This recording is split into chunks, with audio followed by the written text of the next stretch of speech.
여러분, 초능력은 정말 존재할까요? 아니면 그저 상상 속 이야기일까요? 우리는 때때로 초능력에 대해 이야기하곤 합니다. 이러한 논의는 단순한 호기심을 넘어 우리 자신의 내면을 탐구하고 영적 성장을 이루는데 중요한 역할을 할 수 있습니다. 초능력 연구는 인간 마음의 깊이를 이해하고 우리 내면의 잠재력을 발견하는 여정이기도 합니다. 이 과정에서 우리는 스스로의 한계를 넘어서고 더 높은 의식 상태에 도달할 수 있는 기회를 갖게 됩니다. 따라서 초능력에 대한 탐구는 단순히 신비로운 능력을 찾는 것이 아니라 자신을 발전시키고 영적으로 성장하는 데 중요한 의미를 갖습니다. 인간의 마음이 과연 시공간을 뛰어넘을 수 있을까요? 이러한 질문들은 수세기 동안 인류의 호기심을 자극하며 민속 신화를 만들어내고 영적 수행에 영감을 불어넣었으며 과학계에서도 뜨거운 논쟁을 불러일으켰습니다. 사실 초능력에 대한 믿음은 수많은 문화와 시대를 거쳐 이어져 왔습니다. 특히 냉전 시대에는 이러한 흥미로운 개념이 국가 안보와 강대국 간의 치열한 경쟁과 얽히며 더욱 주목받게 되었습니다. 초능력의 가능성은 단순한 호기심을 넘어 전 세계가 주목할 중요한 문제로 떠올랐습니다. 미국과 소련은 이념과 기술을 두고 치열한 경쟁을 벌이던 냉전 시기에 이들은 서로를 이기기 위해 초자연적 현상까지 연구하기 시작했습니다. 두 나라는 초능력이 실제로 존재한다면 이를 무기로 사용할 수 있을지 궁금해하며 많은 자원을 쏟아부었습니다. 텔레파시나 투시력 같은 능력을 포함하는 초감각적 지각 ESP는 여전히 많은 사람들이 의심하는 주제였습니다. 과학자들은 이런 능력이 실제로 존재하는지 밝히기 위해 다양한 실험과 연구를 진행했습니다. 그러나 냉전이라는 긴박한 상황 속에서 비록 사소한 가능성이라 해도 초능력을 무시할 수 없는 환경이 만들어졌습니다. 초능력이 가져올 잠재적 이점은 매우 매력적으로 다가왔기 때문입니다. 적의 작전을 감시하고 원거리에서 중요한 정보를 얻거나 심지어 적 지도자의 생각에 영향을 미칠 수 있다는 가능성은 너무 매력적이어서 무시할 수 없었습니다. 이런 능력은 전략적 우위를 가져다 줄 수 있었기 때문입니다. 이것은 냉전 역사에서 비밀스럽고 과학적 호기심, 편집증, 그리고 절멸 직전의 세계에서 우위를 점하려는 끝없는 욕망이 얽힌 미지의 장을 열었습니다. 초능력 연구는 비밀스럽게 진행되었습니다. 마음의 비밀을 밝히려는 경쟁이 시작되었고 양측 초강대국은 초능력 지배를 추구하는데 비용을 아끼지 않겠다고 결심했습니다. 그들은 초능력이 가져다 줄 수 있는 잠재적 이점을 탐구했습니다. 이 이야기는 그들의 노력과 놀라운 주장, 그리고 흥미로운 실험에 관한 것이며 초능력이 냉전의 결과에 어떤 영향을 미쳤는지에 대한 영원한 미스터리로 이어집니다. 냉전은 엄청난 긴장과 불신의 시대였습니다. 이념적으로 대립하던 미국과 소련은 군사력을 넘어선 복잡한 경쟁 관계에 들어섰습니다. 기술과 과학에서 우위를 차지하려는 노력은 우주 경쟁부터 핵무기 개발까지 모든 경쟁 분야에 영향을 미쳤습니다. 이러한 편집증과 의혹의 분위기 속에서 소련의 심령 연구에 대한 관심에 대한 소문이 정보기관에서 돌기 시작했습니다. 보고서에 따르면 소련은 초심리학을 적극적으로 탐구하여 간첩 행위와 군사적 응용을 위해 마음의 힘을 이용하려고 했습니다. 이미 소련의 로켓 기술 발전에 대응하기 위해 고군분투하고 있던 미국은 이러한 잠재적 위협을 간과할 여유가 없었습니다. 아무리 사소하더라도 소련이 초능력을 무기화할 가능성은 미국이 감수할 수 없는 위험이었습니다. 철의 장막 뒤에 숨겨진 투명성 부족으로 인해 더욱 심해진 이러한 불안감은 미국 정보 기관 내에 위기감을 조성했습니다. 두려움과 매혹이 뒤섞인 미국은 소련이 어떤 진전을 이루든지 따라잡고 능가하기로 결심하고 자체적으로 초자연적 현상에 대한 탐험을 시작했습니다. 이것은 냉전에서 전장이 물리적 세계에서 인간 마음의 미지의 영역으로 이동한 이상하고 비밀스러운 시대의 시작을 알렸습니다. 초능력 지배를 위한 탐구가 시작되었고, 다음 전쟁의 무대가 육지, 바다, 공중이 아니라 바로 사람들의 마음속에 있을 수 있다는 믿음에 따라 움직였습니다. 소련의 심령 연구에 대한 우려에 대응해 CIA는 스타게이트 프로젝트라는 이름 아래 여러 프로그램을 시작했습니다. 이 프로젝트의 목표는 초자연적 현상을 연구하고 이를 정보 수집에 활용할 수 있는 가능성을 탐구하는 것을 목표로 했습니다. 미국 정보기관의 복잡한 복도 깊숙이 숨겨진 이 비밀 계획의 목표는 초자연적 현상을 조사하고 이를 무기로 활용할 가능성을 탐구하는 것이었습니다. 이 프로젝트는 과학적 방법과 초자연적 믿음의 경계를 넘나들며 진행되었습니다.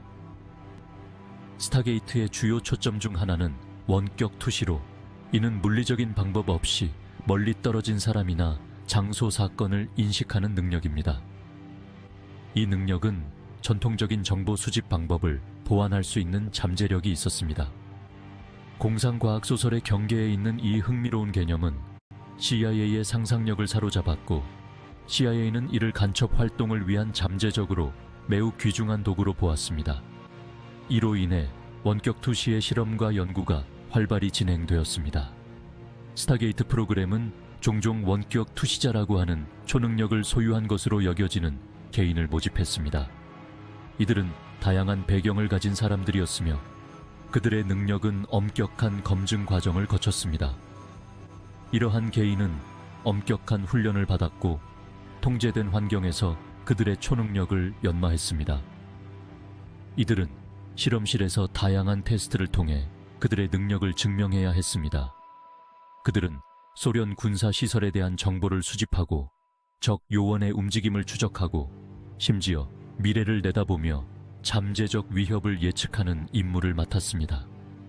이러한 임무는 냉전 시대의 긴장된 상황에서 매우 중요한 역할을 했습니다.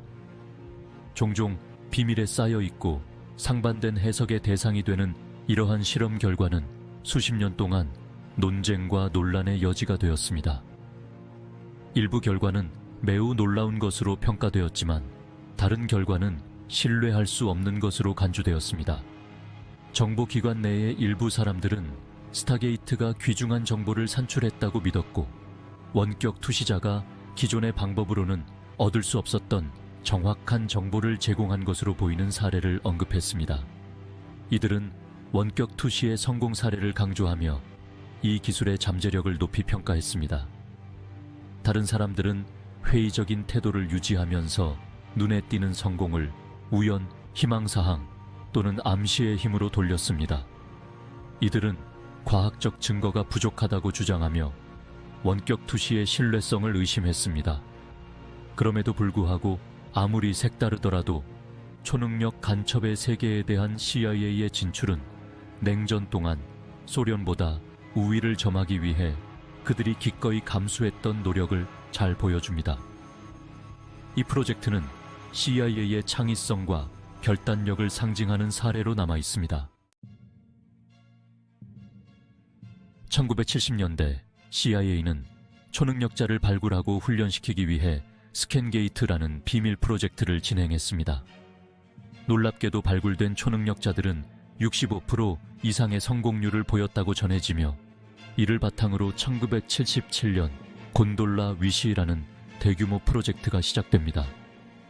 이 프로젝트는 초능력을 군사적 목적으로 이용하는 것이 목표였고, 특히 천리안 능력을 활용한 정보 수집과 미래 예측에 집중되었습니다. 스타게이트 프로젝트에서 등장한 가장 잘 알려진 인물 중 한 명은 놀라운 원격 투시 능력을 소유했다고 주장하는 은퇴한 육군 정보 장교인 조 맥모니글이었습니다. 시간과 공간을 초월하여 먼 곳에서 놀라울 정도로 정확하게 정보를 수집하는 맥모니글의 능력은 그를 프로그램 내에서 큰 관심과 주목을 받게 했습니다. 그의 능력은 단순한 호기심을 넘어 실제로 중요한 정보 수집에 사용될 수 있는 가능성을 보여주었습니다. 특히 흥미로운 한 실험에서 맥모니글은 자신의 원격 투시 능력을 사용하여 CIA에서 제공한 목표물을 설명하라는 요청을 받았습니다. 이 실험은 그의 능력을 검증하기 위한 중요한 시험이었습니다. 그가 모르는 사이에 목표물은 지구상의 위치가 아니라 화성 표면의 한 위치였습니다. 이 사실은 실험의 복잡성을 더했습니다. 나중에 나사 이미지에 의해 뒷받침되는 맥모니글이 제공한 세부 사항은 실제 화성 풍경과 놀랍도록 유사했으며 그의 원격 투시 능력이 진짜라는 추측에 불을 지폈습니다. 이 사건은 많은 사람들에게 충격을 주었고 그의 능력에 대한 신뢰를 높였습니다. 1984년 5월 24일 CIA는 천리안 능력을 가진 퇴역 군인 조 맥모너글에게 매우 특별한 임무를 부여합니다. 그 임무는 바로 기원전 100만 년 전의 화성에 있는 좌표를 시각화하는 것이었습니다. 맥모너글은 어두운 물탱크 속에서 묘한 광경을 보았다고 전했습니다. 그가 본 것은 황토색의 피라미드와 사막 폭풍, 그리고 거대한 생명체들이었습니다. 이 생명체들은 마치 인간처럼 타이트한 옷을 입고 있었고 멸망한 문명의 흔적 속에서 살아남은 이들이 피라미드 안에서 동면을 하고 있었던 모습도 보였습니다. 이들은 재난을 피해 다른 행성으로 이주하려 했으나 실패했고 구조를 기다리고 있었다고 말했습니다. 스타게이트와 함께한 그의 시간 동안 있었던 다른 설득력 있는 일화들과 함께 맥모니글의 화성 실험은 프로그램이 공식적으로 종료된 후 오랫동안 원격 투시의 타당성에 대한 논쟁을 불러일으켰습니다. 그의 경험은 많은 사람들에게 영감을 주었고 초능력에 대한 관심을 불러일으켰습니다. 이 놀라운 실험 이후에도 미국의 초능력 연구는 계속되었습니다. 프로젝트 스타게이트라는 이름으로 불린 이 연구는 수십 년간 군사작전에 활용되었으며 천리안 능력을 통해 소련의 군사기지를 파악하거나 미래의 사건을 예견하려 했습니다. 실제로 스타게이트 요원들은 9.11 테러를 수십 년 전에 예견했지만 정부는 이를 무시했다고 합니다. 하지만 1995년 워싱턴 포스트가 이 비밀 프로젝트를 폭로하면서 정부는 스타게이트 프로그램을 공식적으로 중단했다고 발표했습니다. 그러나 과연 이 비밀 실험들은 정말로 끝난 것일까요? 많은 사람들은 CIA가 여전히 비공식적으로 초능력 실험을 진행하고 있다고 믿고 있습니다. 초능력과 초자연적 현상은 여전히 미스터리로 남아 있습니다. 과연 우리가 모르는 진실은 무엇일까요? 이 비밀들은 단순한 상상일까요? 아니면 숨겨진 진실일까요? 이러한 논쟁은 오늘날까지 계속되고 있으며 여전히 명확한 답은 보이지 않습니다. 이 신비로운 주제는 단순히 능력을 찾는 것을 넘어 우리 내면의 잠재력을 발견하고 더 높은 의식으로 나아가는 여정이기도 합니다.